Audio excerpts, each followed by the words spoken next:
Banner কাটি দিল এত বড় ব্যানারে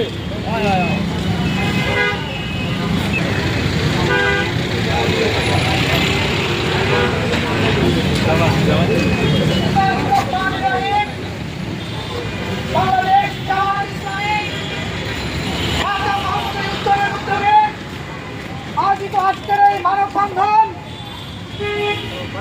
যে মানববন্ধনের মূল উদ্দেশ্য জাতীয় 5 দফা দাবি। এই 5 দফা দাবি হলো জুলাই জাতীয় সনদের ভিত্তিতে আগামী ফেব্রুয়ারিতে নির্বাচন করা। দ্বিতীয় দাবি হচ্ছে আগামী জাতীয় সংসদ নির্বাচনে পিআর পদ্ধতিতে নির্বাচনের ব্যবস্থা করা। আমাদের তৃতীয় দাবি হলো অবাধ, সুষ্ঠু